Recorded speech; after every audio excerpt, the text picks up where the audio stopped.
Hello and welcome to Switching to Plan B podcast. I'm Robin. And I'm Jumbo. Today we'll be talking about Barcelona Testing and the last two liveries, Alpine and Alfa Romeo. Tires are okay for Plan B. So should we talk about the liveries first? Alpine came out first, so Alpine? Yeah, don't like it. Don't like it at all. A bit annoyed because I really liked the Alpine last year. I thought, that looks really good. And then where they've got the pink in, I don't necessarily have a problem with the pink. It's the red. The Alpine they've tried to keep their red in that blue, white and red theme. And it clashes so much with the pink. And there's a lot of pink because BWT always plaster a lot of pink over their car. And it does not work. Also, it's like block colouring. And I don't feel like if they'd faded the pink into the blue, it might look a bit nicer.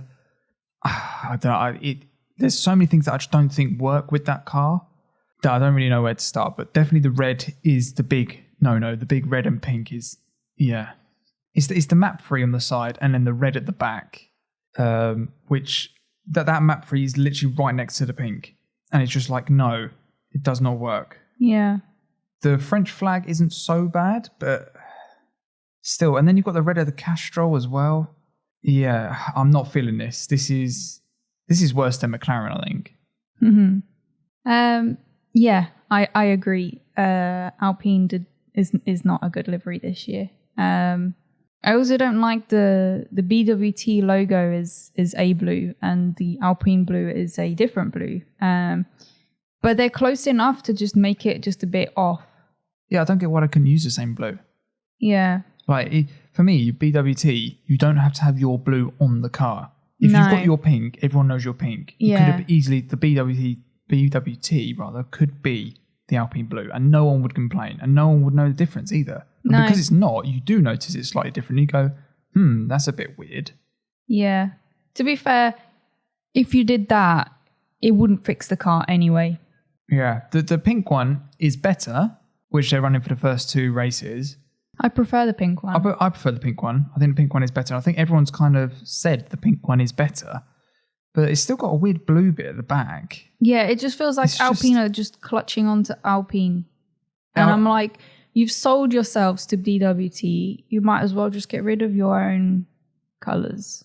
It's true. Either do an Alpine one or do a BWT one. The fact that they're trying to mix it together, I think, is the problem. Yeah. But even so, that stupid map free, even on the pink one, why is it red? These sponsors, if you're listening, get rid of your colours. People don't care. You're making really ugly cars. Yeah, they'll see what the brand is anyway. There's no reason, if that was black behind it instead of the red of map free, and it literally blended in, it literally just said map free in white, people would still know what it is. You don't need the red. Yeah. And they all seem to do it as well. Or if you had a white square and map free in black. Yeah. Or you could make it pink. Yeah. You could just go, do you know what, we'll support BWT and do a bit of a collab. Yeah, I think when companies aren't trying to compete together and they decide to actually to make a good design will work together, that it works much better. Yeah, and I was just going to say the Castrol one is just as bad as well, I think. Just more colours on a car that doesn't need any more colours. No. Where do you rate this? Quite low. Are we rating the normal livery and the pink livery? So do two separate ones. Yeah, so the pink livery, I might do like a 5. Okay. Because I rated McLaren as a 4. So I think it's better than McLaren. So I'll go as a 5. The blue, that one is worse than McLaren. So I'll go with a 3 for that one. So I'm going to follow your theory of McLaren is sort of in between the two. Yeah. But because I went with that with a 3, it means that the blue one is a 2. Oh, wow. That's really low. I think that's a bit too low. It's almost like a 2.75. If you're being it's just very close. A little bit. It's a bit worse than McLaren. Under McLaren, yeah. And then the pink is, the pink. I would say the pink is probably a 4. Oh, maybe that's a bit harsh. I still look at it and go, there's too many. There's still too many things wrong with it. I know. Still too many things wrong with it. Yeah. Go with 4. So Alfa Romeo have released their new livery. What are your thoughts on it? I can't work out if I like it or don't like it. I like bits of it. Yeah. From the front view, it looks good. Yeah, I agree. And the rear wing is really nice. Yeah, with the really flag. Nice touch. And I really like the old school sort of font logo. Yeah, of the Alfa Romeo. And I like the wheel covers as well. I think they're quite cool. Different, but I quite like that. There's two problems I have. One is the 45-degree angle of the white going into the red. And because it's like a block colour, they kind of needed to like fade it. But then they also used a different red on the Orlen logo to the actual red as well. So it's like, it's a little bit annoying when they do things like that. I don't really know how they could have fixed this livery. I was looking at this earlier, and I think maybe fading it in the red into the white, so it's less of a harsh line, is probably the best thing to do. But where they've got the old school Alfa Romeo font logo and the Orlen logo on the white and then on the red, they obviously want that. There isn't actually too much play you can do because they're both got to be a certain size. So literally a 45-degree angle is almost all they could do, because if they try and do something different, a bit like Alpine where it follows the side pods, it's going to be basically last year's livery again. Yeah. So... But last year's livery was good. Yeah, I agree. I definitely think last year's is better than this. But yeah. It just shows that sometimes when you are following sponsors and where they need to be, it kind of makes the livery less nice. I think we've seen that with a lot of these liveries, that they're just... The Alpine's a classic case. The Alpine, is the first one I thought. Yeah, it's just like they've ruined that car because it's just weird. And like, we had the Flexbox on the AlphaTauri, the Ineos and the Petronas on the Mercedes. There's loads of companies that are like, we have to have our certain colour. We've got to have this much of it. Aston's covered in sponsors, and it kind of a bit too much that it ruins it a little bit, And it's just like, I guess at the end of the day, the team owners don't care because they're making money off it. Yeah, the money is the main thing. Yeah, but it's just, part of the sport is the liveries, is what you see all year round. Yeah. And it would be nice if they just worked on it. I don't know, as a sponsor, I don't know that I'd be... I understand where they're coming from because they're paying a certain amount to be able to have their logo plastered as they want. But at the same time, I kind of wanted it to be a bit like, because I care about design, I would be like, could we make sure that this works? Yeah. More than I need it to be a certain size. Well, yeah, that's exactly my thing. I think if everyone worked together and made a really nice car, people will look at it more and go, I like that car. And then everyone will go, what's that sponsor? That's more my thing. If it looks good, people more like to go, I like what they did there. So map 3 should not be red. They should have gone pink like the BWT. Yeah. Or they just go white like everyone else, same as Castrol. BWT doesn't need their blue on there either. Could have the Alpine blue. Yeah. And like could fade in and stuff like that. And it's just like every company's going, no, I have to have this bit of the car is mine. I'm going to do whatever crap I want on it. And it just looks a bit ill. Yeah. It's too much going on now. So yeah. what are you going to give rating wise on this Alpha? Probably a 6. I think it's a 7 for me. Do you think? Yeah, I think that red is very nice, and there's a lot that I really like about it. The only thing I really have a problem, as I say, is the red's not the same red as the Orlen, and the white 45-degree angle. There's not really much that they could do more to make it nicer and different, if that makes sense. So I think makes sense. I don't think it's a bad livery at all. We've No, seen I don't a lot think worse so. this year. I was just trying to think of what I've given other cars and how I would rate them compared to that. And I think I've rated some cars as 7 that are much nicer than the Alfa Romeo. So Fair enough. that was my thinking. So moving on to testing. We've had 3 days of testing this week. Yeah, although we're not allowed to call it a test or whatever. It's not a test. It's weird. It's a Not a shakedown. It's a shakedown, but Yeah, it's not a apparently. shakedown. It's a big shakedown. Ooh. And do we do it by days? Day 1, day 2, day 3, maybe? Just a collab. I just think because Anything that was highlighted. yeah, I think so. I think you could even do it by teams. I mean, some teams had some shocking days, Yeah. and then some teams had a better testing. So if you look at the two teams that everyone's talking about, and we've got to remember this is testing. This literally means nothing. Yeah. Because the big teams are definitely hiding performance, I think. Yes. Ferrari looks very impressive. It does. Looks good. We like the drivers, and it seems to be going very well. And even when the drivers were interviewed, of course they're going to say it's difficult to tell where they are and Blah-de-blah-blah. yeah. But they seem generally happy with the car. Yep. They said that they've been testing more things that they were last year, as Leclerc. Yeah. But performance seems okay. But it's difficult to compare to other cars, obviously. Yeah, no one really knows where anyone is. Yeah. So, but as in general, as a team, they seem to be happy with it, which is good.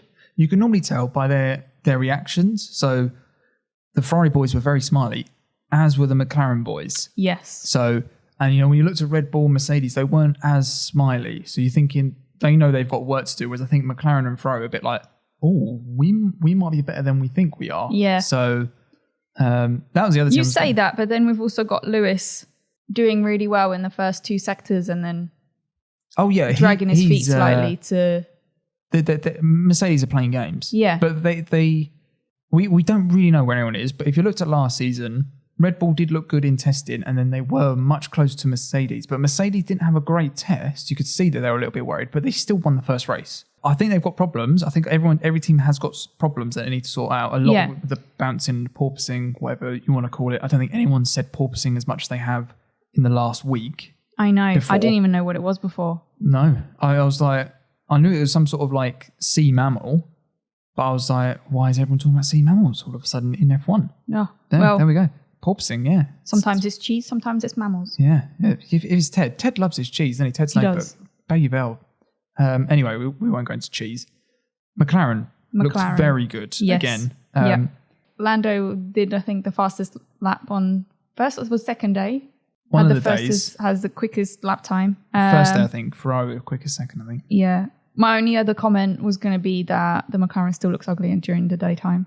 I think it looks ever so slightly better. Yeah.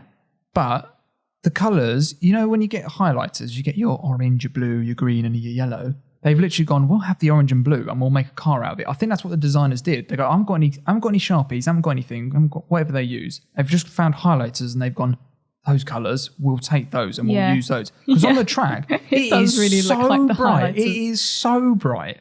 It's like when in football, sorry to go back to football, but when the goalies, they first started wearing these luminous outfits. Yeah. It's like they've looked at that and gone, yeah, that looks good. And everyone's gone, no, it doesn't. But anyway, at least it might not look good, in my opinion. Some people love it. Other people hate it. I'm one of the people that are like, this is so wrong. But if it wins a championship, which we don't know, but if it does win a championship, it will go down in history. Oh, I know. That's so bad, isn't it? This is more the reasons why I want Ferrari to do well, because I just think that Ferrari livery is so nice. Yeah. It would be good if they could win a title. For McLaren, it would be like a comeback for McLaren. Yeah. To be fair. I like the orange. Normally I like the orange, and I normally like the orange and blue together, but these colours... They're just not the right orange it doesn't and blue. work. Yeah. It's really disappointing. Anyway, the other thing I was going to say is Red Bull, probably the most aggressive design I've seen. And I know the show car they showed... It was a surprise, wasn't it? Yeah, but the show car they showed, we were like, oh, the livery's not right. The livery looks so nice on the actual car because it goes with the design of the car. Yeah. And I was like, whoa, that looks so much nicer. And because it's a lot more blue, there's a lot more navy in it. It looks really nice. I really like that. And it's also the yellow of the, I don't know if it was our TV screen or whatever, but the yellow just looked so yellow that I thought that didn't look right. But on the livery in testing, it's like a darker yellow and it looks much nicer. But also where they put carbon fibre around most of the nose. Yeah. So the yellow isn't as prominent. Don't look at it and go, whoa, that's a massive nose on it. You go, oh, that's actually quite a sleek, elegant design now. It just looks a lot nicer than I think what we've rated it. Yeah. And you can't not talk about the side pods with Red Bull. Yeah. It's missing half a side pod, basically. The bottom half. It's insane. That design is... I hope that's quick because that is really clever. Like, every car, this thing I love about this, I was getting really excited looking at the pictures because there is no footage, unfortunately, really. They're all so different. Yeah. This is the best bit. At some point, everyone will find out this is the best way of doing it. But at the beginning, everyone's like, I don't know. The Haas looks really cool. Williams. Williams has done some cool stuff. Yeah. Obviously, Red Bull have done stuff. Mercedes I would say it is a very Mercedes design. That's their sort of theory. Ferrari, they've done some cool stuff. Like everyone's done cool different things. Aston Martin again is another one. They've done some different things. Yeah. It's like there's a lot of things that we're starting to see and go, I've got no idea what's going to be that quick. And if this stuff, like some cars have done pull rod suspension, which is different from what they normally do. So that's when the suspension goes from the top of the wheels to the bottom of the cockpit, is whereas they normally go from the bottom of the wheels to the top. So that's normally push and pull rod. Slightly different in terms of suspension and suspension geometry and stuff like that. It's really interesting to see teams have really baked themselves into design philosophies. And if it's wrong, they might really mess it up. But if it's right, they could get ahead of everyone else. So it's really exciting to see where this is. I've got a theory that this is going to be really tight. Alpine had a shocker, I think. Alpine could be in a bit of bother, I think. Aston Martin, though, they look quick. They did all right. I think in the hands of Seb, the over testing, he looked like he was quite quick. Yeah. I didn't see too much of Stroll, to be honest. Didn't hear much of Stroll, to be honest, at all. No.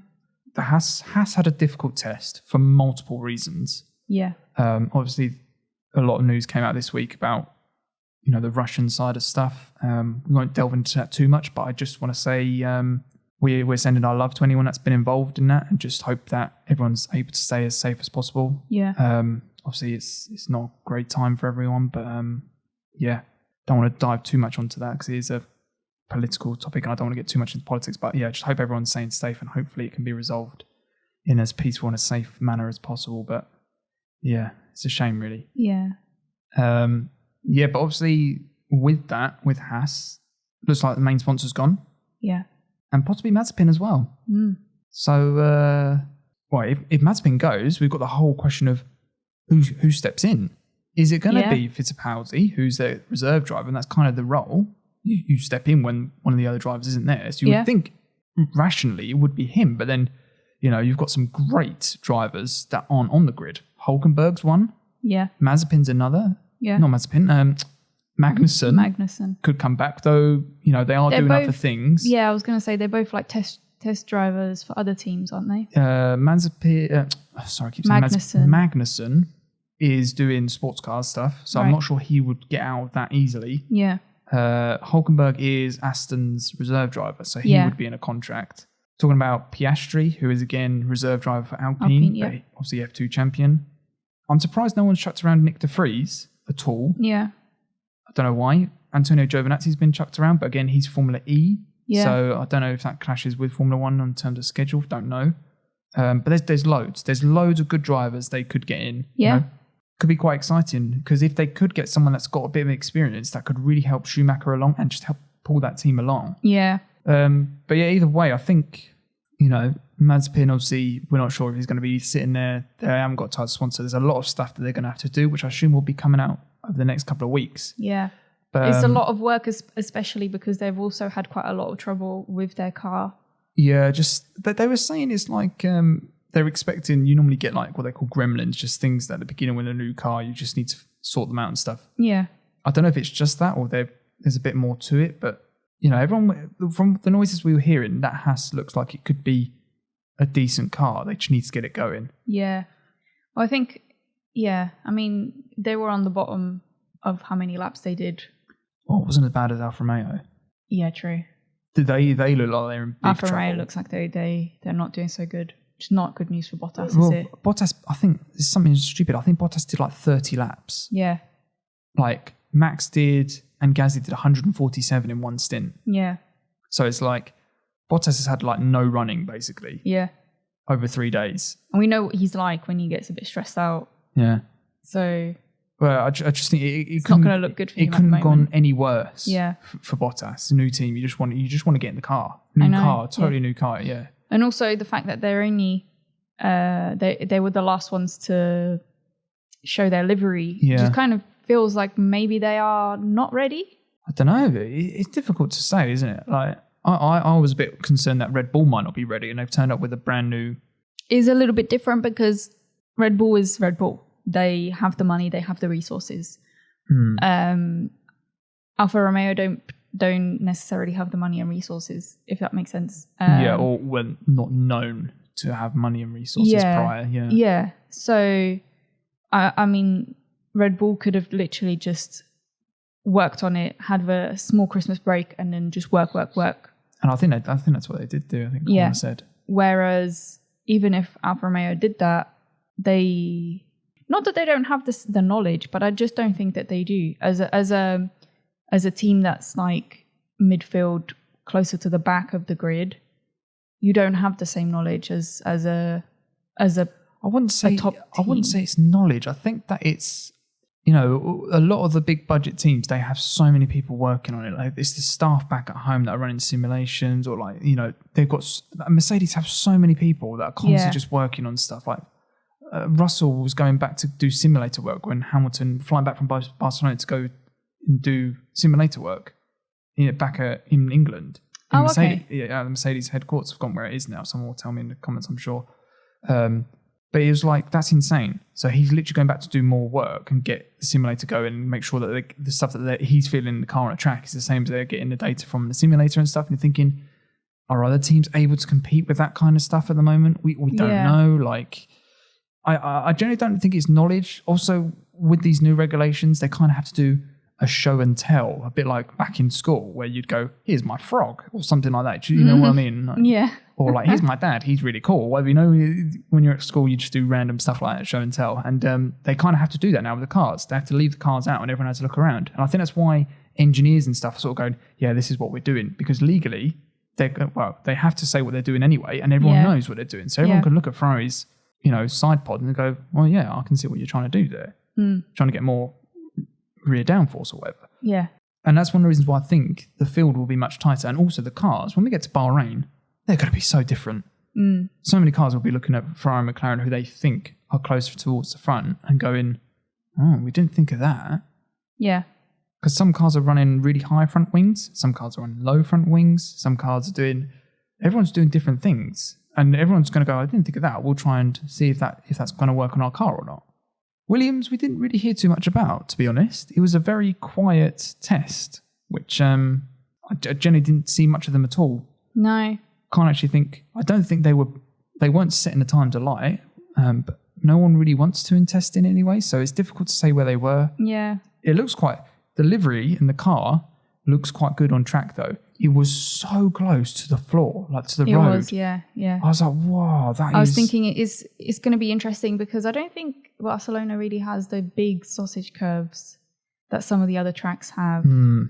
So it'd be interesting to see what happens when they go over those. I just don't think they will. I don't think they can. I think that's going to absolutely destroy the floor. So yeah, I don't think they'll go anywhere near them. So they're going to have to adjust the way they drive around some of the tracks. Yeah, and the cars do seem slower. But obviously it's a new generation of cars, so there's going to be loads of teething problems. Also, we don't know if they're properly gunning for it.